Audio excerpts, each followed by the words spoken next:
Ok, coucou tout le monde. Alors pour les personnes qui rejoindront ce live après coup, je pense que je vais le laisser, simplement pour qu'il puisse tenir au moins 24 heures, peut-être même en, comment ça s'appelle, IGTV, voilà. Mais je vais répondre à plusieurs questions qu'on m'a posées sur ma vidéo YouTube par rapport au collagène. Et puis il y a d'autres questions que j'ai pu voir aussi, notamment par rapport à la température. Donc voilà, ce sera le sujet de base. Et puis si vous avez des questions, je profiterai pour y répondre également. Coucou tout le monde. Hey, salut. Comment ça va?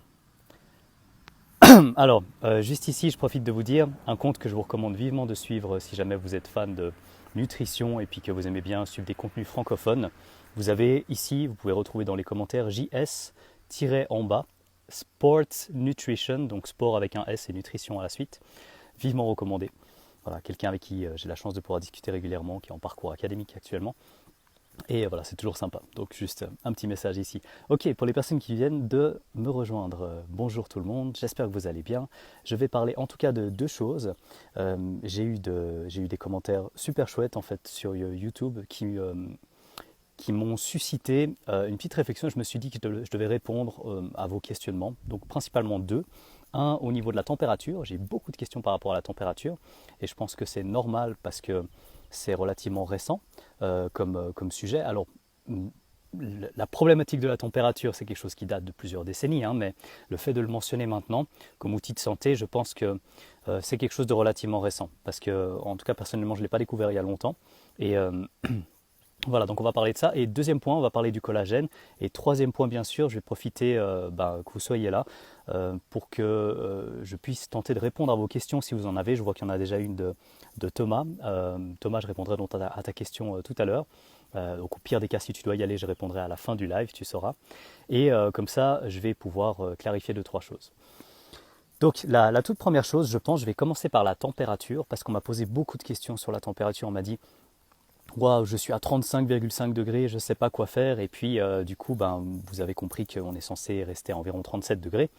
Et lorsqu'on se trouve à une température plus basse, ça peut être un petit peu flippant si on ne sait pas quoi faire. J'ai un problème avec le fait de proposer des outils à des personnes sans laisser la possibilité aux personnes de rentrer dans une démarche pour aller mieux. Et je me suis rendu compte de ce souci, c'est qu'en vous disant qu'une température trop basse était problématique, si je ne vous donnais pas d'outils pour vous aider à rehausser votre température, il y avait une incohérence de mon côté. Donc voilà, je me dois quelque part de vous donner 2-3 outils pour vous aider à rehausser votre température si il s'avère que vous êtes en dessous de 37 degrés. Yo Gaëtan, j'espère que ça va. Cool de t'avoir là. Autre compte à suivre absolument d'ailleurs si vous le souhaitez, Gaëtan-en-bas, Gaëtan C-en-bas coach, vous le voyez en commentaire. Vous pouvez apprendre beaucoup de choses, il vulgarise très très bien l'essentiel de ce qu'il faut retenir pour le fitness et la nutrition. Bref, alors c'est parti. Comment est-ce qu'on peut rehausser la température lorsqu'elle est basse?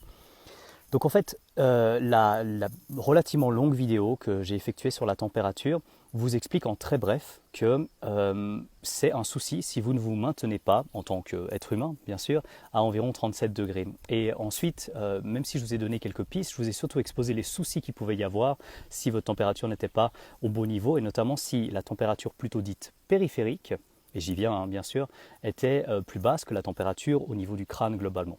Coucou Claudia. Et donc du coup, je vais essayer de vous expliquer ici comment vous pouvez rehausser votre température. Alors première solution, vous faites comme Claudia, vous allez en Côte d'Azur. Deuxième solution, vous êtes à plus de 1000 mètres d'altitude en Valais et puis vous êtes exposé au soleil comme moi. Troisième solution pour ceux qui ne sont pas dans ces cas-là. Non, blague à part, le soleil est une excellente chose, mais j'y viens. L'idée, c'est que vous êtes censé pouvoir, entre guillemets, gaspiller, et je dis bien entre guillemets, gaspiller suffisamment d'énergie dans votre production d'énergie pour maintenir votre température à 37 degrés. Donc on rentre dans tout un domaine qui s'appelle la thermorégulation, donc thermo pour thermique, pour relatif à la chaleur et à la température, et régulation, donc la régulation. Et cette partie-là de la physiologie est extrêmement importante. Ce que j'aime bien donner comme exemple, c'est les exemples très concrets. Par exemple, la température de votre corps, ça coûte beaucoup d'énergie. Donc c'est une grosse perte d'énergie. Si vous imaginez votre maison et vous regardez, je ne sais pas si vous regardez vos notes en kilowattheure à la fin du mois, à la fin de l'année, je ne sais pas quand est-ce que vous faites vos relevés, mais ce qui coûte très cher beaucoup. Donc ce qui représente beaucoup d'énergie, c'est le fait de se chauffer dans votre appartement, dans votre maison. Et si ça coûte beaucoup d'énergie et que vous êtes dans un état un petit peu limite au niveau de votre budget, entre guillemets, énergétique, hein, j'y reviens tout de suite, ça va être dur pour votre corps de spontanément gaspiller de l'énergie. Dit autrement, si vous n'avez pas beaucoup d'énergie à disposition, on parle dans la littérature d'un terme qui s'appelle Energy Availability, donc la disponibilité en énergie, c'est vraiment un terme que vous retrouvez, notamment avec les travaux de Lux, L-O-U-C-K-S dans la littérature. Et le fait de manquer d'énergie va amener plusieurs concessions à faire en fait. C'est un petit peu comme si vous étiez un manager et puis vous êtes dans une période délicate, c'est pas le moment où vous allez investir et gaspiller entre guillemets de l'argent, vous allez être très économe, etc. Et donc, la baisse de température, qui coûte très cher à nouveau, c'est quelque chose qui reflète une problématique bien plus globale. Et c'est ça qui est compliqué, c'est que vous pourriez vous dire, ok, je suis à basse température, je vais juste me prendre un bain chaud, je vais juste me prendre une douche chaude. Je ne suis pas en train de dire que c'est une mauvaise idée, mais ça ne suffit pas. Ça, ce serait juste traiter les symptômes, entre guillemets. Coucou, Eliboli, comment ça va? Et donc là, ce que j'essaie de vous expliquer, c'est que votre propre capacité à générer de la chaleur va dépendre directement de votre capacité à générer de l'énergie en ayant suffisamment d'énergie à disposition. Donc voilà le lien. Le lien peut-être que vous n'avez pas fait jusqu'à maintenant. C'est-à-dire que si vous voulez prendre soin de vous et avoir ne pas avoir froid aux mains, froid aux pieds, ce genre de choses, parmi tant d'autres qui sont liées avec la température, une des premières choses qu'il va falloir faire, c'est gérer votre état énergétique au sens de suffisamment d'ATP à disposition dans les cellules. Donc, en très bref, si vous êtes très stressé, que vous pratiquez par exemple souvent des sortes de jeûnes par exemple, que vous avez l'impression que vous ne tolérez pas des portions de repas relativement importantes. Donc par exemple vous êtes obligé de manger des petites portions sinon vous avez des soucis de digestion, etc. Puis si en plus de ça vous sentez que c'est compliqué d'avoir de l'énergie toute la journée, vous vous réveillez facilement au milieu de la nuit, etc. Et votre température est à 35,5, 35,9, 36,2 par exemple, il y a un lien étonnamment puissant entre tout ça. Et l'idée, c'est pas de faire des liens entre tout, mais c'est de ne pas tout dissocier pour rien non plus. Donc globalement, si votre température est basse, il y a d'autres choses qui ne vont pas fonctionner. Pour les personnes un peu pointilleuses ici, qui aiment bien penser à quelque chose de concret au niveau par exemple de la chimie, une réaction en chimie, vous savez pertinemment que si vous baissez la température, vous haussez la température, vous changez énormément, on peut dire, la vitesse à laquelle la réaction a lieu. Et généralement, avec l'agitation des particules, donc la chaleur, si vous augmentez la température, vous augmentez la vitesse à laquelle la réaction a lieu. Et puis des fois, vous pouvez favoriser des réactions ou non en fonction de la température. Le pH, donc l'acidité, change aussi la possibilité ou non d'avoir une réaction et puis sa vitesse également. Donc, changer la température, c'est changer plein de trucs qui se passent au niveau chimique dans votre corps, pour être très caricatural. Et vous ne pouvez pas imaginer en gros que la température n'a pas d'impact. Et si, pour rappel, vous êtes un Homo sapiens sapiens, vous êtes un organisme homéotherme et vous essayez donc de vous maintenir à 37 degrés. Donc là, je ne parle pas de quelque chose qui est juste un concept un peu réducteur inventé par la nutrition moderne.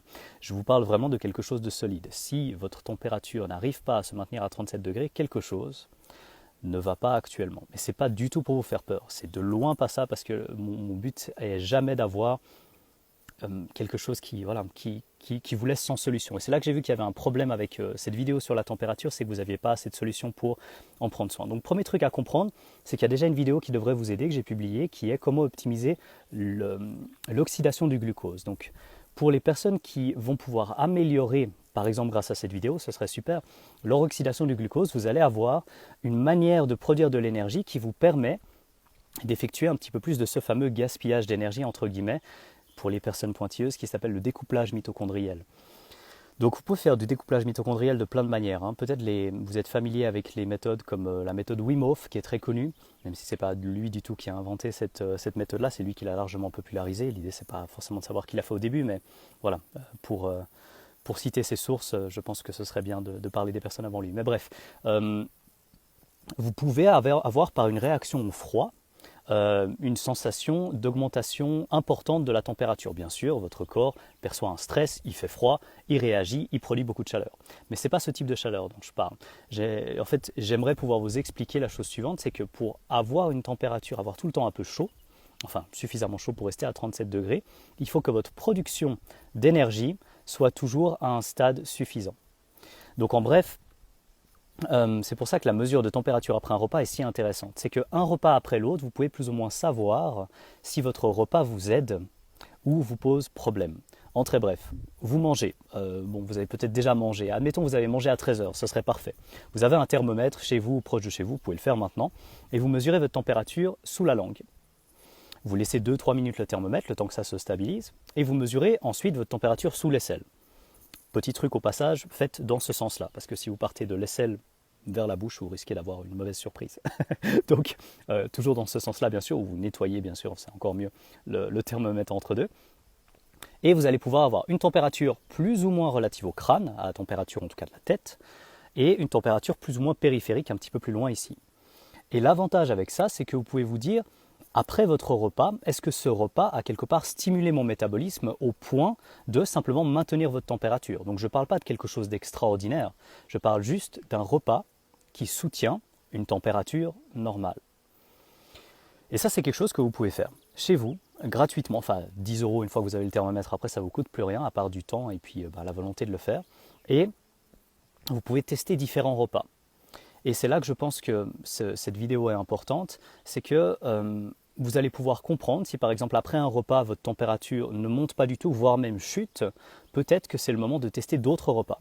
Et peut-être que sans rien changer, vous testez votre température après différents repas de vos habitudes actuelles et excusez-moi, vous allez avoir un repas qui va augmenter votre température, un repas qui va la diminuer, un repas qui va a priori pas faire grand-chose. Admettons que vous êtes à 36,5, un repas vous amène à 37 degrés, un repas vous amène à 36,3 degrés et un repas vous laisse à peu près à 36,5. Regardez quel est le repas qui vous a permis d'augmenter votre température pour qu'elle se rapproche de 37.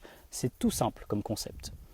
Probablement derrière, ce qu'il y a derrière cette espèce de boîte noire de plein de choses compliquées qui se passent dans votre corps, c'est que vous avez mangé. Le but de s'alimenter, c'est tout con, mais je vais le rappeler quand même, c'est d'amener une source d'énergie pour qu'on puisse maintenir nos propres réserves énergétiques au niveau cellulaire.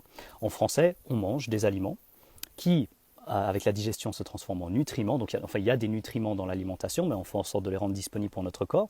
Et on tire ces nutriments qui représentent au final, là ça devient un peu technique, un flux d'électrons, si vous voulez. Donc on a un flux d'électrons qui passe via l'alimentation en fait. Et au final, au niveau de nos cellules dans les mitochondries, on est capable, enfin pas uniquement, mais c'est le mode de production efficient, efficace plutôt, on est capable d'accepter au final ce flux d'électrons avec de l'oxygène pour produire de l'ATP, de l'eau et du CO2. Donc, en français, ce que je viens de vous dire, c'est juste qu'on s'alimente pour une raison bien précise, c'est pour que nos cellules, au final, elles aient de l'énergie.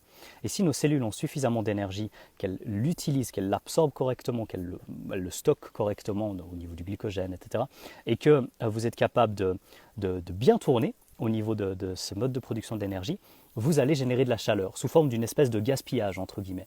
Mais c'est un gaspillage, encore une fois, entre guillemets, parce que ce gaspillage fait partie de l'équilibre thermique de votre corps. Et je ne parle pas de la digestion des protéines ou de la digestion des glucides ou de la digestion des lipides, parce que vous connaissez peut-être le TEF, qui est le Thermogenic Effect of Food en anglais, donc c'est l'effet thermogène de la nourriture. Donc il y a une partie de la nourriture que vous digérez qui est dissipée sous forme de chaleur simplement à cause de la digestion, qui coûte de l'énergie. Donc là, l'idée, c'est plutôt de vous dire, vous êtes dans un état où vous êtes capable de produire plus d'énergie grâce à la production énergétique de vos cellules de manière générale. Et donc, vous avez chaud. Et donc, vous maintenez votre corps à 37 degrés. Et donc, c'est un état qui n'est pas un état de gaspillage parce que vous êtes dans une forme d'opulence énergétique. Pas opulence énergétique dans le sens surplus calorique qui vous fait grossir, mais dans le sens vous avez assez d'énergie pour que vos cellules fassent leur taf lorsqu'elles ont besoin de le faire et qu'elles ne passent pas dans une espèce de plan B en mode survie cellulaire où voilà, j'ai plus d'énergie, j'ai plus de glucose, qu'est-ce que je fais? Et il y a tout un relais hormonal qui est là bien sûr pour sauver entre guillemets vos cellules qui ne sont pas bien approvisionnées, et le cortisol a un très bon effet pour des situations de stress pour empêcher à vos cellules de mourir. Donc c'est quelque chose de très intéressant dès le moment que vous êtes stressé. Mais l'idéal, c'est de ne pas être stressé inutilement en tout cas. Un stress qui induit des adaptations, pour ne pas faire l'amalgame bien sûr, c'est très positif. Par exemple, vous allez faire du sport, de la musculation et vous vous adaptez, vous prenez de la masse musculaire, vous évoluez en termes de santé, de côté athlétique, de bien-être, etc. C'est super. Mais un stress, quelqu'un qui vous crie dessus, votre boss qui vous emmerde, je suis désolé d'être un peu informel, faut pas être partisan du stress à tout va non plus. Donc ça, si vous pouvez le supprimer, tant mieux. Et généralement, le fait de supprimer les stress entre guillemets inutiles, donc ceux qui ne mènent pas à une forme d'adaptation bénéfique pour votre corps, c'est comme ça que je pense que je pourrais le dire en très bref, c'est une bonne stratégie pour éviter d'avoir votre température qui diminue ou votre température qui diminue en périphérie. Parce que votre corps va être très fort pour maintenir la température au niveau du crâne, même avec les fameuses hormones de relais hormonal, mais va avoir beaucoup plus de peine à garder la température élevée dans des zones qui sont entre guillemets moins essentielles que le cœur, le crâne, etc. Donc si vous prenez votre température entre guillemets plus ou moins en périphérie, donc au niveau de l'aisselle, et qu'elle est plus basse que la température du crâne, genre largement plus basse, par exemple plus de 0,5 degrés en dessous, par exemple vous êtes à 36,5 et vous êtes à 35,8 ici, eh ben, si vous ne mesuriez que votre température buccale, vous auriez pu vous dire, bon, bah, ça va en fait, ça va pas si mal que ça. Et en fait, ça va pas si mal que ça parce que vous tournez, entre guillemets, au stress. Et le stress a un principe que je pourrais résumer comme celui-là, c'est de vous mettre de l'énergie à disposition lorsque l'énergie fait défaut. Dit autrement, vos cellules sont en galère d'énergie. Et donc, comme elles sont en galère d'énergie, pour ne pas mourir, il y a tout un système qui se met en place pour la survie de vos cellules. C'est parfaitement positif par rapport à la situation. Et donc, il y a quelque chose qui se met en place pour pallier à toutes ces choses qui vont manquer lorsque vous n'êtes plus capable de produire d'énergie. Donc, quel est le truc le plus important à faire? Entretenir le cortisol, l'adrénaline, ces hormones de stress, etc. pour rester dans un état, entre guillemets, second, où vous pouvez vous sentir bien, ou restaurer simplement les capacités de base à amener de l'énergie sans avoir besoin de mettre de l'énergie à disposition, qui n'est pas de la manière la plus saine, c'est le moins qu'on puisse dire, parce que vous allez en gros manger votre propre corps, une part qui va venir des lipides, bien sûr, il y en a qui recherchent ça, puis il y a une part qui peut venir, bien sûr, et qui va venir, bien sûr, de votre masse maigre. Et la masse maigre, certains tissus de votre masse maigre qui sont très sensibles à ça. La masse musculaire est très sensible à ça, mais elle n'est pas forcément plus sensible à ça que par exemple la glande thymus, qui est très très sensible au cortisol et qui peut disparaître assez facilement. La glande thymus étant liée au système immunitaire. Si vous avez de longues phases de stress chronique, vous avez cette glande qui est liée au système immunitaire, notamment via la fabrication des lymphocytes T, qui peut diminuer votre système immunitaire. Donc le stress qui diminue le système immunitaire, c'est une réalité. Quelque chose que vous pouvez parfaitement envisager avec ce genre de choses. Donc, pour revenir à tout ça, pour restaurer une bonne production énergétique, il faut que vous mangiez des aliments qui permettent au final, dans votre état actuel, selon votre métabolisme actuel, qui vous permettra d'approvisionner vos cellules. Tout con. Donc le message de base fondamental est extrêmement simple. J'ai eu un message de Rémi d'ailleurs qui va très très loin. Je me permets, excuse-moi Rémi, de dire que tu vas plus loin que moi dans tout ce qui est détail au niveau de la biochimie, etc. et de la compréhension de ces phénomènes du vivant, et c'est quelqu'un d'absolument extraordinaire. Je vous recommande vivement d'aller suivre ce qu'il fait. On a fait d'ailleurs un podcast ensemble, si jamais ça vous intéresse, sur les graisses, qui est disponible sur mon channel YouTube. Donc, il y a un truc facile aussi, c'est l'augmentation du CO2. Alors, pas pour dire que c'est controversé, mais vous pouvez le sentir très facilement. Je ne sais pas si vous connaissez le tai chi. Le yoga, vous connaissez certainement. Mais le tai chi, c'est une forme, on pourrait qualifier ça d'un art martial, on pourrait qualifier ça de sport santé, ça dépend de la perspective. On pourrait qualifier ça vraiment juste d'une activité physique. Pour les vieux, il y a plein de personnes qui vont dire des choses différentes, mais en tout cas, vous avez des formes de mouvements contrôlés avec une respiration relativement lente, qu'on pourrait qualifier d'une hypoventilation. Et vous pouvez avoir des sensations de chaud impressionnantes via ce phénomène d'hypoventilation qui est lié à un phénomène qu'on appelle l'hypercapnie. Donc, si vous avez chaud simplement en respirant moins, ça paraît peut-être bizarre, mais c'est aussi une manière d'augmenter la température qui est liée avec l'augmentation de la production de CO2. Donc, bon, ça c'est peut-être un peu plus complexe, mais Rémi, merci, tu as très bien fait de le mentionner. Dit autrement, en fait, ouais, voilà, parfait. Le Buteyko, c'est ce qui est le plus connu, en fait. C'est quelque chose qui commence à se répandre assez largement. Pour les personnes qui font du yoga, vous connaissez peut-être le pranayama, et vous avez plein de formes de ce côté-là. Et puis, la forme qui peut être intéressante pour ralentir la respiration s'appelle la respiration glottique. Peut-être vous connaissez Dark Vador, qui fait ce... comme ça. Et en fait, si vous reculez le menton et vous avez la respiration qui est entre guillemets ralentie, freinée comme à travers une paille, vous pouvez avoir une respiration qui fait un peu, je ne sais pas si vous allez entendre, mais... Et là, j'inspire. Et en fait, plutôt que de me forcer à ne pas inspirer, je laisse l'inspiration venir, mais je ferme juste au niveau de la glotte pour ralentir le flux. Et donc, vous pouvez avoir des respirations qui durent 10 secondes. Donc, une inspiration de 5 secondes, une expiration de 5 secondes. Et quand vous vous entraînez un peu, vous pouvez avoir des respirations qui durent 20 secondes, 30 secondes, 1 minute, 2 minutes. Et vous avez des personnes qui font des respirations pendant encore plus de temps que ça. Et c'est de la folie. Vous pouvez vous entraîner, c'est assez fou. J'ai un record personnel, je dirais actuellement, à environ 2 minutes pour une inspiration et une expiration. Donc environ une inspiration d'1 minute, environ une expiration d'une minute. Et donc en 2 minutes, j'ai fait une respiration complète, mais une seule. Alors bon, je ne sais pas pour vous dire que vous devez vous entraîner à ça, mais il y a des choses intéressantes qui se passent avec ça. Et puis avec la respiration, il y a aussi plein de choses. Vous connaissez probablement des trucs comme la cohérence cardiaque, comme le fait de l'effet un petit peu méditatif que vous pouvez avoir aussi avec ça. Et puis ça peut en un instant vous aider à vraiment bien vous recentrer. Et je peux vous dire qu'après une respiration qui dure 2 minutes, vous n'êtes pas tout à fait dans un état de stress entre 2 entretiens au boulot. Enfin, vous voyez ce que je veux dire. Ça vous met vraiment dans un état assez particulier. Donc voilà, ça c'était la petite la petite dérive, mais bon, ça m'a fait plaisir de vous en parler. J'espère que je ne vous ai pas juste saoulé avec ça, mais ça reste dans le domaine de la température. Probablement que, à l'extrême opposé, une diminution de la température peut être liée avec le phénomène d'hyperventilation. J'espère que vous n'entendrez pas trop la voiture qui passe, mais normalement avec les écouteurs ça va. Et donc vous pouvez penser aussi à l'idée que si vous êtes tout le temps en train d'hyperventiler, vous êtes tout le temps en train de courir dans tous les sens, et puis que vos cellules ne produisent pas suffisamment d'énergie, donc à la base, vos cellules, lorsque vous avez un mode de respiration qui est dit aérobie, que vous passez par le cycle de Krebs et la chaîne de transport des électrons, pour ceux qui veulent les détails précis, vous allez produire du CO2. Si par contre vous avez un mode de production qui est plus du côté de la production de lactate, ce qui est bien sûr tout à fait prévu lorsque vous allez faire du sport, des sprints, etc. Vous passez sur une production de type lactique, donc vous allez produire, on parle d'acide lactique mais rapidement converti en lactate bien sûr parce qu'il y a la dissociation avec le proton, donc voilà, il faudrait parler de lactate. Et cette production-là ne produit pas le CO2 que vous allez pouvoir produire justement avec la version aérobie. Donc en très bref, si vous avez un mode de production au niveau cellulaire qui fonctionne bien, pour faire simple, donc il y a du glucose, il y a de l'oxygène, puis vos cellules font cool, on utilise les deux, et bien tout va bien. Et vous produisez du CO2, et il y a une partie qui est liée avec cette continuité comme ça d'énergie, avec l'oxygène aussi qui arrive plus facilement via cette production de CO2. On parle de l'effet Bohr en fait. Je donne quelques termes techniques, peut-être ça ne vous parlera pas, mais j'explique toujours après. L'effet Bohr, c'est quelque chose qui va décaler la courbe de dissociation de l'oxygène, de l'oxygène sur l'hémoglobine. Donc en fait, l'hémoglobine, c'est ce qui transporte l'oxygène dans le sang.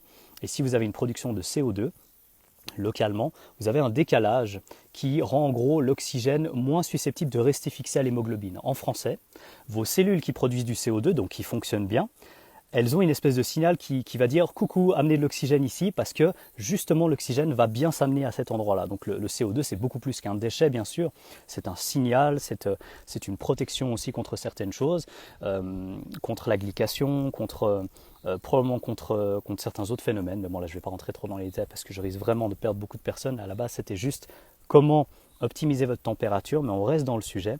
Donc je pense que globalement, pour maintenir votre température, il s'agit d'apporter suffisamment d'énergie sans que vous soyez en surplus calorique monstrueux, mais pour favoriser notamment ce phénomène de découplage mitochondriel. Je vais essayer de résumer ça avec des termes un peu plus simples.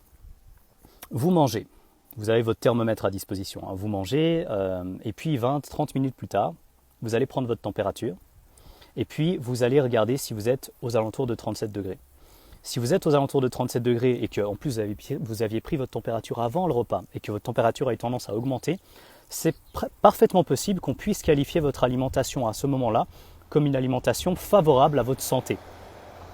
Ce que j'entends par favorable à votre santé, c'est qu'elle vous a aidé à maintenir votre température à une température adéquate pour l'organisme humain. Donc c'est un point extrêmement important. Ce n'est pas du tout un truc banal ou quelque chose qui est un petit peu sorti du contexte, comme par exemple l'indice glycémique. La charge glycémique serait déjà un peu plus précis en l'occurrence, mais pour vous dire, ce n'est pas du tout quelque chose qui est un indicateur réducteur et qui n'est pas forcément représentatif de situations de la vie de tous les jours. Là, c'est on ne peut plus représentatif. Est-ce que votre corps, vous, en tant qu'humain, vous restez à 37 degrés? Il n'y a pas plus global, mais à la fois intéressant, je pense, avec une mesure aussi simple.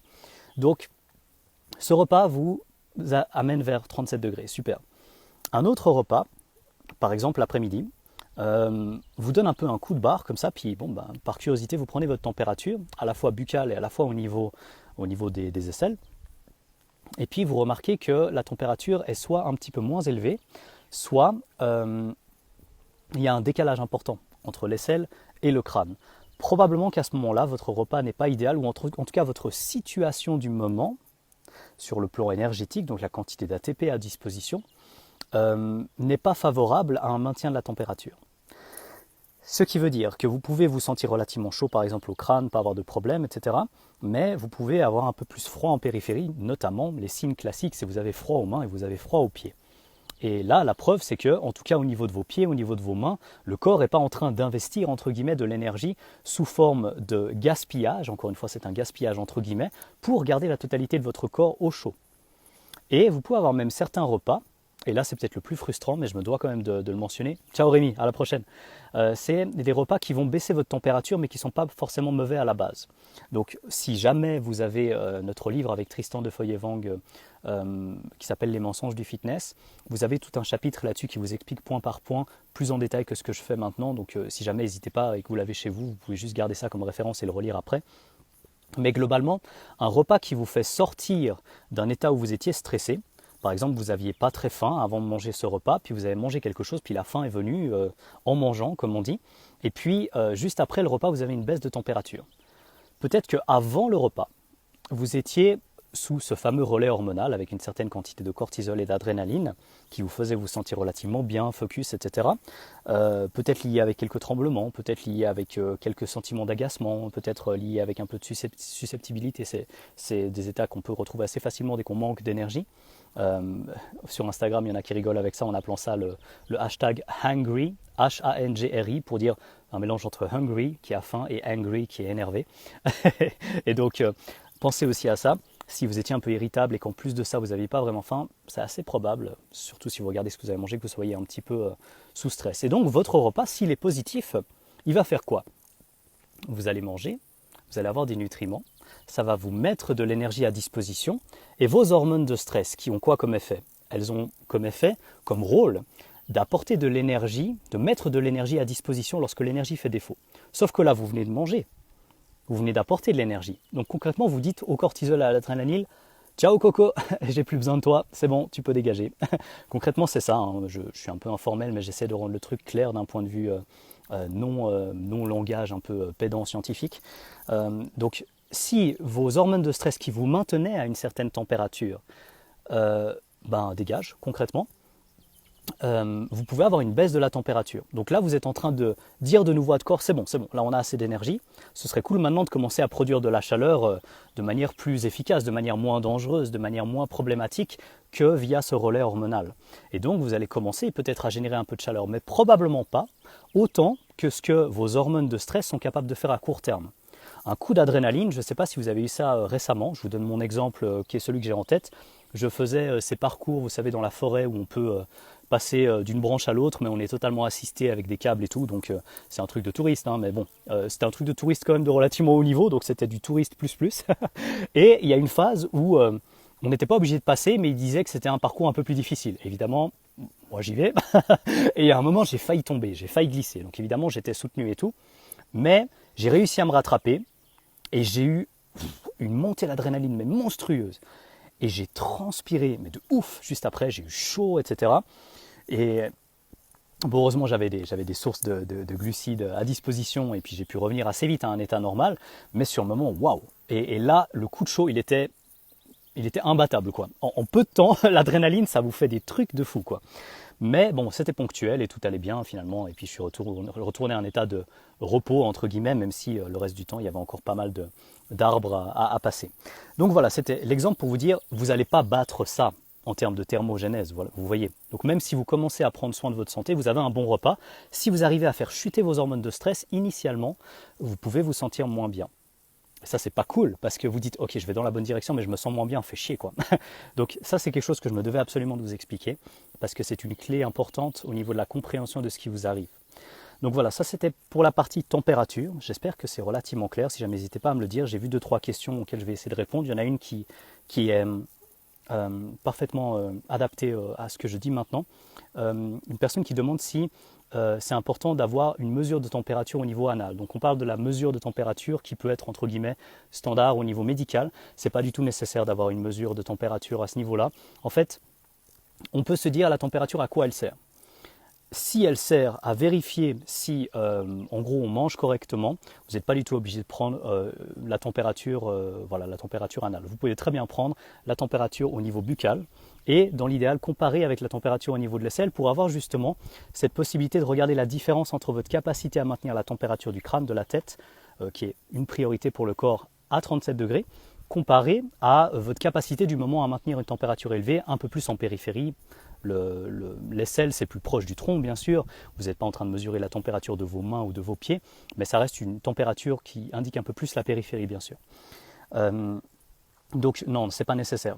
C'est une mesure pertinente, hein, bien sûr, et tu peux l'utiliser si tu veux. Si tu as déjà des données avec cette prise de température-là, tu peux sans problème garder celle-là, mais ce n'est pas nécessaire. Et en général, bon, bah, voilà, pour la question assez évidente, si on peut se passer de prendre des températures ici, eh ben, autant prendre une mesure un peu plus pratique et sans avoir besoin de nettoyer le thermomètre juste après.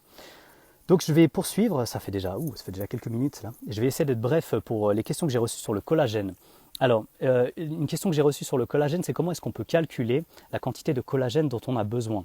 Alors, c'est con, mais malgré le fait que j'ai pu détailler finalement s'il fallait compter ou non le collagène, je ne vous ai pas dit de manière explicite si vous avez besoin de collagène et comment savoir si vous en avez besoin, combien de collagène prendre. Donc, la première chose, c'est que ça va beaucoup dépendre de votre alimentation du moment.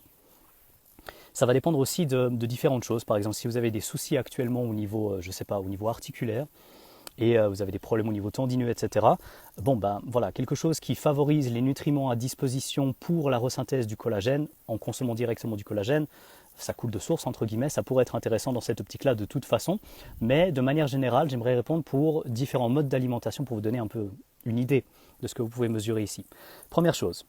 Si vous consommez beaucoup de viande musculaire, donc par viande musculaire, j'entends du steak, j'entends de la poitrine de poulet, poitrine de dinde, j'entends de la bavette de bœuf, enfin voilà, la partie musculaire des animaux que vous consommez sous forme de viande. Donc là, vous allez avoir un certain profil d'acide aminé qui est quelque part, qui est clairement complémentaire avec les acides aminés du collagène. Mais qui dit qu'il est complémentaire avec ça, dit que si on manque de l'un ou de l'autre, en l'occurrence vous mangez plus de viande musculaire que de collagène, il faut assurément tenter de compléter le mieux possible ce profil d'acide aminé. Donc l'exemple que je donnais dans la vidéo en très bref, c'est si vous jouez à Tetris par exemple, vous avez plusieurs blocs différents et vous avez envie d'une certaine équilibre pour pouvoir continuer de progresser et pas avoir juste la colonne qui monte d'un seul coup et puis qui vous fait perdre le jeu. C'est un peu cette image-là, c'est-à-dire que vous avez besoin d'un profil d'acide aminé, tout particulièrement au niveau des acides aminés essentiels, mais j'y viens parce que la glycine est semi-essentielle ou conditionnellement essentielle pour être plus précis. Il faut avoir une forme d'équilibre. Donc, premier message pratique, si vous êtes végétarien ou végétalien. Si vous êtes végétarien, a priori vous ne mangez pas de viande, en tout cas c'est la définition que je comprends. Je sais qu'il y a plusieurs variantes, hein, mais là l'idée c'est j'essaie d'être le plus précis possible, ensuite vous interprétez, vous, j'espère correctement ce que je suis en train de dire. Vous ne mangez pas de viande, vous n'allez pas avoir d'excès d'acides aminés qui viennent de la viande musculaire. Vous pouvez les retrouver ailleurs, bien sûr, mais vous n'allez pas avoir les mêmes problèmes que quelqu'un qui mange peut-être 500 grammes de steak par jour. Donc, pour quelqu'un qui mange 500 grammes de steak par jour, oui, clairement, allez-y, il faut compenser d'une certaine manière. Et là, le calcul est le suivant. Je crois que une fois que vous prenez la totalité de vos protéines animales, vous enlevez les 50 premiers grammes, et après chaque 10 grammes, vous compensez par 1 gramme de collagène, en français et en simple. Vous mangez 200 grammes de protéines sur la journée. Vous retirez les 50 premiers grammes, il vous reste 150. Et pour chaque 10 grammes de ces protéines, vous allez rajouter 1 gramme de collagène. Donc 150 divisé par 10, ça vous fait 15 grammes de collagène pour compenser cette partie-là. Donc c'est un calcul un peu conservateur hein, qui ne vous suggère pas de manger des quantités astronomiques de collagène. Selon qui vous allez lire, vous pouvez voir que des fois prendre encore beaucoup plus de collagène, ça peut être intéressant. Bon, for the sake of completeness, comme on dit, je vais quand même vous le mentionner. Par exemple, dans une interview du Dr Raymond Peat, à un moment, il mentionne le fait qu'on pourrait avoir quasiment 50% de notre apport de protéines sous forme de protéines de collagène, dans une optique de gestion de sa santé à un moment donné ou une situation particulièrement stressante. Je ne suis pas en train de dire qu'il faut faire ça, je n'ai pas non plus des données, on va dire PubMed sérieuses à vous partager là-dessus. Je vous donne juste un avis qui peut aller jusqu'à vous conseiller des fois de consommer des quantités assez importantes de collagène, en considérant que le collagène est de qualité bien sûr à la base, parce que Il y a un problème aussi de ce côté-là, c'est que ce calcul est bien joli, mais si vous ajoutez du collagène premier prix, ça fait partie de ces matières qui sont quand même considérées par l'industrie qui va privilégier entre guillemets la viande musculaire noble, en tout cas dans notre société actuelle, comme étant le truc le plus important de l'animal, et ensuite le reste c'est un peu des restes et ça finit plutôt dans des saucisses premier prix, voilà, ce genre de choses. Et puis il y a le collagène. Et le collagène, ça pourrait être un petit peu ce qui est raclé en fond de ces machines qui gèrent la viande, et puis ça peut très bien être de carrément de mauvaise qualité. Donc deux choses, voilà, vu qu'on est dans cette partie-là pour le collagène, c'est que regardez la qualité du collagène, donc il faudrait pouvoir avoir une certaine traçabilité par rapport à la qualité, extrêmement important. Deuxième chose à laquelle je pense, parce que la version naturelle, entre guillemets, la version de grand-mère, comme on peut dire, lorsqu'on fait des bouillons d'os, et puis qu'on essaie d'obtenir le collagène à partir de les restes de carcasses, etc. C'est intéressant, mais malheureusement, il y a des données, cette fois-ci clairement publiées sur PubMed. Je pense à une publication de Vassilis que je vais faire en sorte de repartager ici, je crois, en 2013, une étude qui montrait la contamination potentielle des bone broth, donc justement ceci, par des métaux lourds. Donc il faut faire attention aussi, la version entre guillemets naturelle cuisinée n'est pas forcément toujours la meilleure, dans la mesure où voilà, on n'est pas forcément dans la meilleure situation écologiquement parlant aujourd'hui. Et des fois, les processus industriels, entre guillemets malheureusement, vont nous amener des meilleures choses. Je dis bien des fois, hein, ça dépend toujours du contexte. Ne faites pas le raccourci en disant que ça y est, maintenant je propose que des produits raffinés ou travaillés par l'industrie. C'est loin d'être le message. Pour le collagène spécifiquement dans ce cas-là, je pense que ça peut être intéressant. Et donc voilà, il y a des collagènes de qualité que vous pouvez trouver. Personnellement, je ne vais pas mentionner des marques directement. Si vous me le demandez en privé, je le ferai, simplement pour une question Alors personne n'est neutre, bien sûr, j'ai mon avis et je vous le donnerai si vous voulez, mais j'aimerais en gros laisser plus cette méthode de recherche aux personnes et donner plutôt les clés pour que vous puissiez trouver vous-même une information sans forcément que vous tombiez sur la même que moi. Donc voilà, il existe bien sûr des collagènes de qualité. Donc ouais, Yannick, par exemple, je t'enverrai un message. Acide MKK, n'hésite pas à m'envoyer un message tout à l'heure et puis je t'enverrai ça avec plaisir, sans souci. Je le donne juste pas comme ça pour tout le monde, sans contexte, comme ça je fais pas de bêtises de raccourcis. Alors, donc voilà, pour globalement ce que je voulais dire au niveau du collagène et de la température, gros résumé ici. Au niveau de la température, pensez que quelque part c'est lié à votre propre capacité à générer de l'énergie de manière plus ou moins adéquate, et par ce que je qualifie d'un système adéquat, ça peut paraître un peu surprenant, mais c'est aussi votre capacité à gaspiller un peu d'énergie sous forme de chaleur, qui est liée à ce qu'on appelle le découplage mitochondrial. Alors, attention aux raccourcis ici, parce qu'il existe des choses comme des produits dopants, par exemple, qui sont là pour augmenter le découplage mitochondrial et qui peuvent amener à une surchauffe. Et on peut mourir d'hyperthermie avec certaines choses comme ça, et voilà, il y a des choses qui sont documentées dans l'AMA, l'Agence mondiale antidopage, comme des produits qui peuvent augmenter considérablement le découplage mitochondrial et être dangereux. Mais ça, c'est autre chose. Là, je parle de vos cellules qui respirent suffisamment bien pour justement pouvoir produire de l'énergie, mais aussi pouvoir avoir une forme de chaleur dégagée. Et ça, c'est vraiment différent.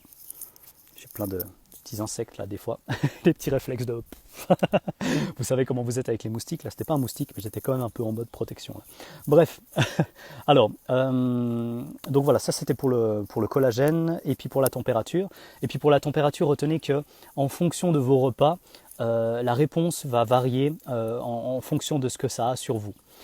Comme effet. Donc là, je vais vous partager deux choses. Alors, il y a la publication de Vassilis par rapport au potentiel danger de la bone broth. Je ne partage pas ça à contre-cœur, mais ça me désole, bien sûr, qu'il faille faire autant attention avec les préparations, entre guillemets, un peu plus naturelles, des personnes qui aiment cuisiner, puis qui, quelque part, par respect aussi pour l'animal, ne mangent pas que la viande musculaire, mais mangent aussi le reste. Quelque part, c'est quelque chose que je trouve intéressant, on va dire ça comme ça, pour essayer de rester relativement neutre et pas trop dans la controverse de ce qui est éthique, etc. Je trouve que c'est cool de pouvoir profiter, entre guillemets, des bienfaits de la totalité de l'animal, plutôt que de manger juste de la viande musculaire. Et donc, je vous partagerai ça pour que vous puissiez vous donner une idée, quand même.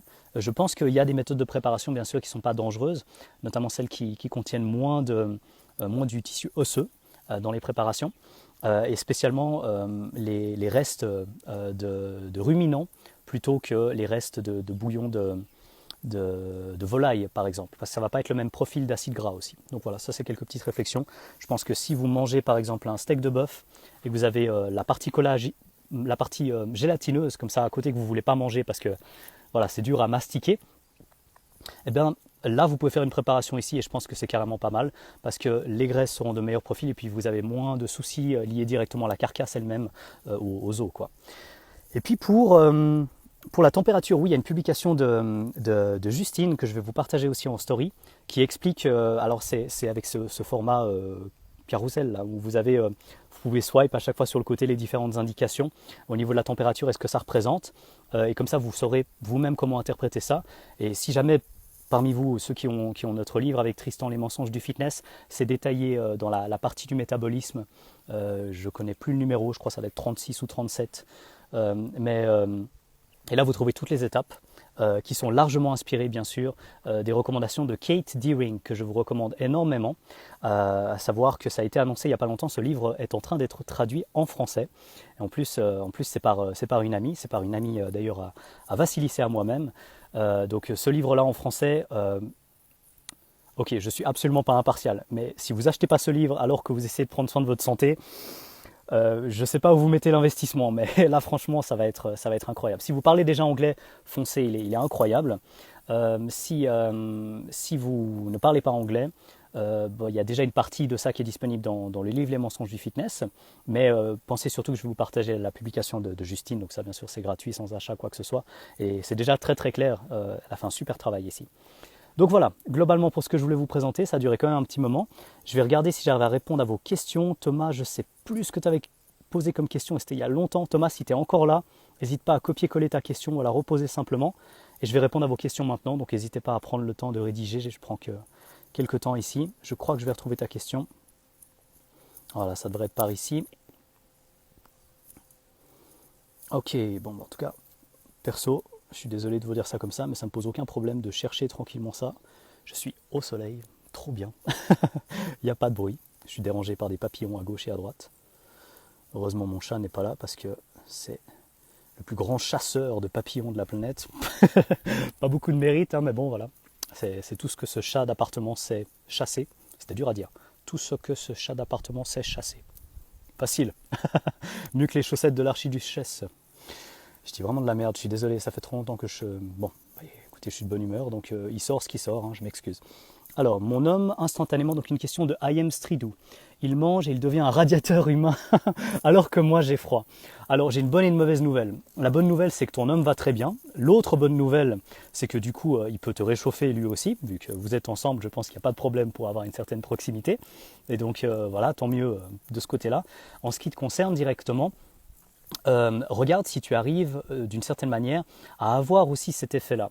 Il y a un effet que je peux me permettre de mentionner ici, et je ne dis pas ça juste pour généraliser, mais par rapport aux données, on va trouver quand même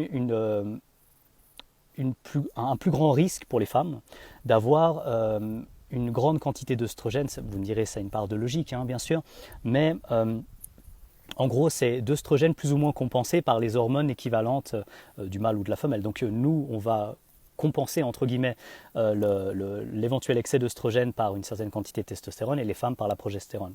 Et la progestérone comme la testostérone d'ailleurs ont un effet très intéressant sur le côté thermogène. Donc vous pouvez, en prenant de la progestérone, si voilà, vous allez voir votre médecin et vous regardez ça avec lui, puis vous arrivez à prendre de la progestérone bioidentique, ou messieurs, et c'est pas du tout quelque chose que je recommande comme ça, mais voilà, admettons que vous soyez sous traitement médical et que votre médecin décide de vous donner par exemple de la testostérone à dose adéquate médicale, par exemple transdermique, vous pourriez, donc madame comme monsieur, avoir des effets vraiment importants sur la température. Aussi probablement via un effet qui s'oppose fortement aux œstrogènes. Donc voilà, ça c'était à regarder avec votre médecin, mais c'est une information que je donne comme ça pour vous dire que c'est quand même encore plus fréquent chez les femmes d'avoir froid. Et c'est pas une caractéristique féminine unique, genre la femme a froid et l'homme a chaud, Mais c'est vrai que d'un point de vue distribution, si on regarde au niveau de la population, c'est quelque chose qui va toucher plus les femmes. Et je vous donne un exemple, parce que ma compagne a pas de problème au niveau de température, et puis elle a des fois plus chaud aux pieds et aux mains que moi, et il n'y a aucun problème de ce côté-là. Donc c'est pas du tout une question juste d'homme ou de femme, ça n'a rien à voir, mais il y a une question de distribution quand même, qui rend les femmes plus susceptibles d'avoir un excès d'œstrogène par rapport aux hommes. Après, il y a toute la problématique de la pilule aussi, mais bon, là, ça prendrait encore beaucoup de temps et j'ai déjà beaucoup parlé. Donc voilà, j'espère déjà avoir donné quelques pistes de réflexion autour de ta question et avoir au moins partiellement répondu. Alors, qu'est-ce qu'on a d'autre comme question? Ouais, si jamais, je vous rappelle qu'on a parlé de Buteyko. Alors, collagène Nutrimuscle, tu en penses quoi? Alors voilà, j'ai donné des idées sur comment trouver un collagène de bonne qualité, regarder la traçabilité, regarder comment c'est fait, si vous avez des informations là-dessus, pas uniquement données par le producteur, mais aussi vérifiées par d'autres choses indépendantes, etc. C'est une bonne manière de vérifier ça, mais je pense que peu importe le produit, donc Nutrimuscle y compris, qu'il faut vraiment aller regarder un petit peu plus loin. Et si vous trouvez quelque chose qui vous semble satisfaisant, bravo pour deux choses. Un, vous avez fait le parcours. Et deux, vous avez choisi quelque chose après avoir effectué ce parcours de recherche. Donc je pense que ce sera beaucoup plus intéressant comme ça que d'avoir un raccourci de ma part.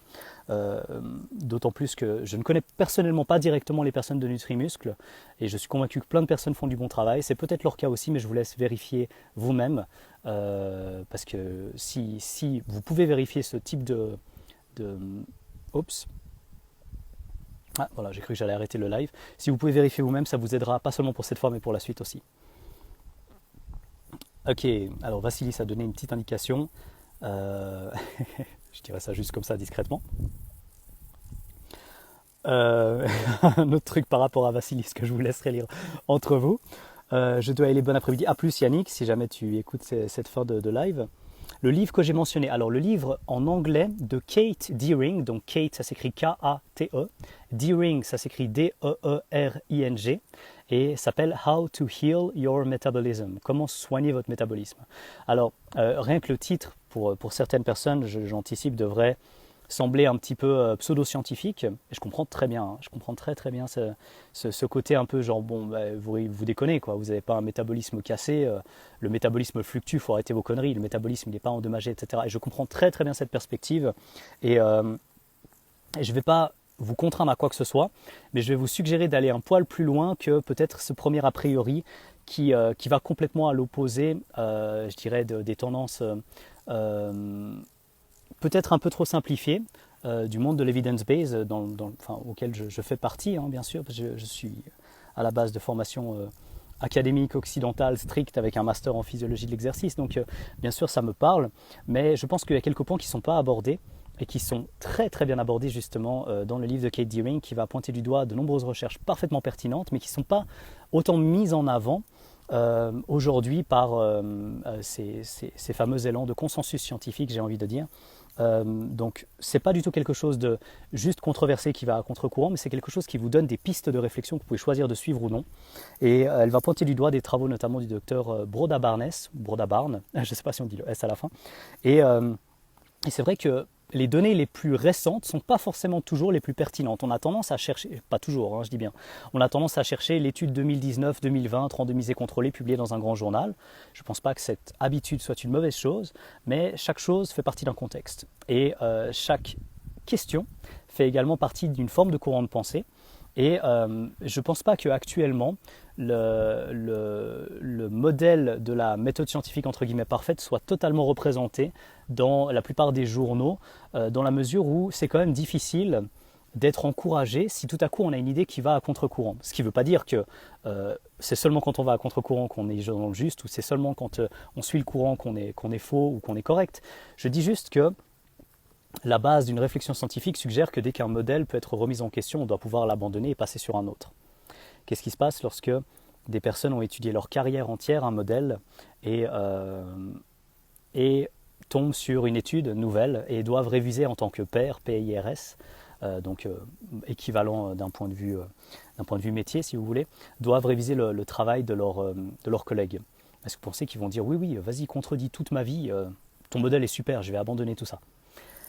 C'est possible, c'est possible, mais c'est pas le truc le plus évident. Donc gardez juste ça en tête, c'est une forme d'ouverture d'esprit qui ne rejette pas du tout la totalité de ce qu'on fait bien sûr, mais qui vous laisse au moins ce qu'on appelle le bénéfice du doute. Donc allez aussi voir d'autres choses, et je pense que ça fait partie d'une santé, une santé mentale, psychologique, allez savoir, à vous de voir ce que vous en pensez de moi. Le livre s'appelle How to Heal Your Metabolism, titre qui peut sembler controversé, mais je vous le recommande vivement. Et si jamais la version française, très raccourcie bien sûr, vous intéresse sur la partie métabolique, on l'a écrit dans le livre Les mensonges du fitness, publié chez Amphora, avec Tristan de Feuillevang. Et évidemment, vous avez toutes les sources à la fin. En bibliographie par contre, donc il faudra juste faire les liens vous-même. Je suis désolé, c'était le format qu'on a accepté pour que ce soit plus simple et plus facile à lire en fait. Mais là, vous aurez aussi toutes les références qui vont avec. Vous pourrez aller voir et vous dire « Ah tiens, c'est intéressant » ou alors « Ils rigolent, c'est 1960, c'est totalement dépassé, ils ont craqué ». Vous ferez votre avis, mais au moins vous aurez les sources, vous pourrez faire la totalité du parcours. Et je pense qu'il y a des choses aussi simples que la température et la fréquence cardiaque qui étaient déjà vraiment bien comprises.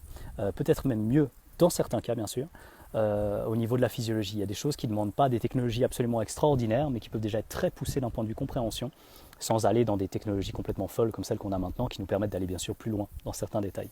Je me suis un peu emballé, mais j'espère que ça vous donnera une petite perspective de ce que je pense de cette recommandation que je viens de vous faire au niveau du livre How to Heal Your Metabolism. Pour ou contre les diètes cycliques, style 3 jours déficit, 1 jour de recharge, pourquoi pas ? Pourquoi pas ? En fait, ça dépend toujours du stress que tu mets sur ton organisme pendant les phases de sèche. Si par exemple ton maintien, très concrètement, tu es à 2500 calories de maintien, et puis les 3 phases de sèche, tu fais du 1200 calories, donc tu as 50% voire plus de déficit calorique, et puis tous les 4 jours, tu dis ouais mais bon, j'y vais bourrin, mais tous les 4 jours, je me fais une recharge, et là tu manges 2500 calories. Je suis pas fan. Je suis pas fan parce que c'est un gros décalage par rapport à ton équilibre physiologique qu'on appelle l'homéostasie, et cet écart calorique, par définition, c'est un stress. C'est le but, créer une forme de stress qui va forcer le corps à relâcher une certaine quantité de graisse. Mais il y a des manières moins stressantes de perdre de la graisse, notamment en stimulant le métabolisme suffisamment pour ne juste pas donner assez pour prendre de la graisse, mais donner en gros assez d'efforts énergétiques à faire pour que globalement on ne renouvelle pas nos stocks de graisse. Et en fait, un truc tout con, mais la manière la plus simple de stocker de la graisse, c'est difficile de le dire hors contexte, donc j'espère qu'on ne m'en voudra pas pour ça, mais c'est de manger quelque chose qui est déjà riche en graisse, spécialement riche en graisses qui sont moins faciles à métaboliser. Par exemple, vous consommez de l'huile de coco, vous allez avoir dans l'huile de coco certaines graisses qui se comportent presque, je dis bien presque, comme des glucides qui sont métabolisés très facilement, on appelle ça les MCT. Alors il ne faut pas vous dire du coup, vous mangez que des MCT, vous allez maigrir.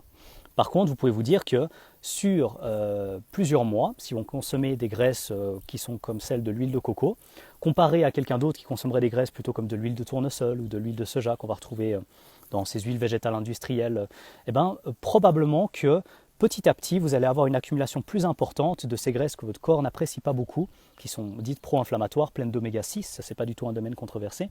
Vous allez accumuler plus de graisse pour une même quantité de calories. Ça va pas être dingue, mais des petites choses comme ça sur une vie, ça peut changer énormément. Donc voilà, pensez plutôt à avoir à la fois quelque chose de qualitatif et de quantitativement correct. Et par le quantitativement correct, j'entends quelque chose qui est quand même relativement proche de votre équilibre énergétique. Exemple très concret, tu manges 2500 calories par jour. Commence par exemple à manger 2300 en essayant de couper par exemple dans les graisses entre guillemets pas trop nécessaires, par exemple les graisses de friture et ce genre de choses. Et si tu arrives déjà à perdre du poids avec ça, magnifique, tu as fait 2 choses. Tu as réduit les graisses de mauvaise qualité et en plus de ça, tu n'as pas stressé ton organisme et tu es en train juste d'évacuer un petit peu de graisse parce que voilà, tu y vas tranquillement, tu peux toujours bien t'entraîner, etc. Voilà, j'espère que j'ai répondu partiellement à ta question, du moins. Alors, très bonne question de French Lifter qui suggère que, peut-être que comme c'est French Lifter, je dois prononcer French Lifter à la française. Non, m'en voulez pas, je plaisante. J'aime beaucoup l'accent français des personnes qui parlent anglais, je trouve ça très marrant. D'ailleurs, si vous allez aux États-Unis, c'est une très bonne technique de drague. Les Américaines aiment beaucoup ça. Non, je déconne. Et j'espère que ma chérie ne m'en voudra pas pour ce que j'ai dit ici. Bref, est-ce que même en déficit, la température des aisselles doit rester à peu près pareille? Alors c'est pile la bonne question. Ça veut dire que si tu gères bien ta perte de graisse, tu ne devrais pas avoir une température qui chute trop. Cela dit, perdre de la graisse, par définition, ça veut dire pouvoir mobiliser la graisse. Et pour pouvoir mobiliser la graisse, c'est vrai que tu vas être dépendant de certaines hormones de stress d'une certaine manière, à partir de certaines proportions du moins. Donc c'est très difficile d'éviter une chute de température quand tu perds de poids.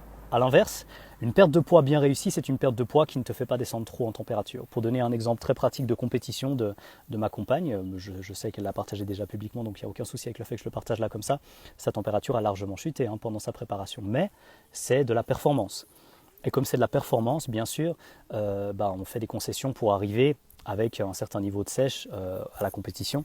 Et voilà, il y a une espèce de continuum santé-performance, en tout cas pour la plupart des gens. Mais il y a très peu de gens qui arrivent à rester en excellente santé en étant parmi les meilleurs de la planète.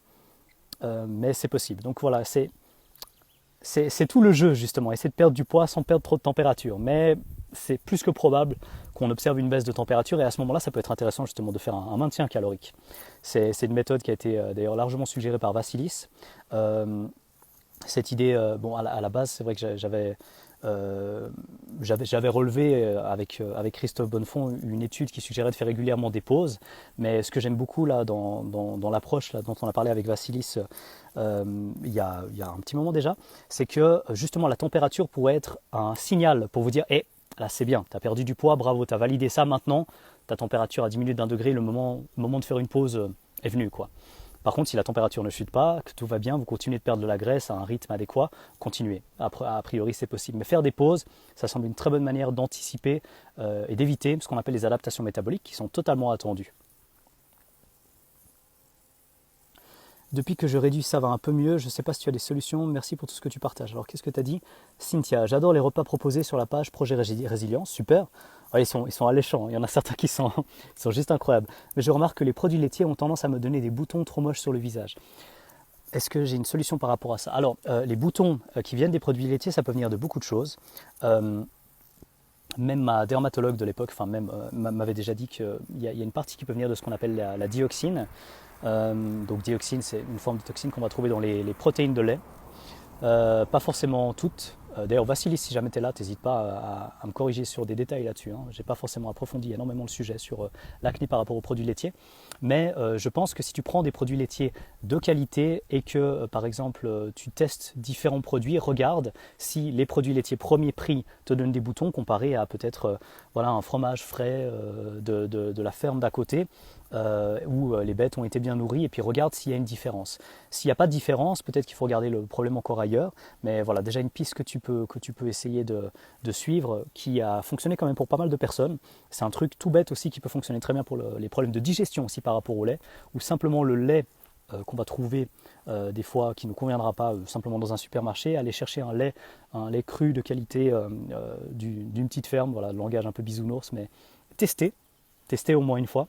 Et si vous sentez une différence, peut-être au niveau à la fois de la qualité du lait et peut-être ce que ça représente comme démarche, qu'au niveau de comment votre corps répond, parce que les deux sont importants à mon avis, mais en tout cas la deuxième correspond à ta question, je pense que ça vaut la peine de tester. Yes, Michael, il sera traduit en français, ouais. Parfait, j'ai pu répondre aux questions de tout le monde. Donc je vous remercie beaucoup d'avoir suivi ce live. Je vais essayer de le mettre en IGTV. C'est un peu long, mais bon, peut-être que ça intéressera certaines personnes. Et puis, je vais voir s'il y a effectivement quelques vues. Je le laisserai bien sûr sur mon feed. Encore un grand merci d'avoir pris le temps de suivre ce live. J'espère que j'ai pu répondre à quelques questions. Et en fait, je suis sûr que je vais le laisser en IGTV parce que comme ça, je pourrais rediriger les personnes qui m'ont posé des questions directement là-dessus.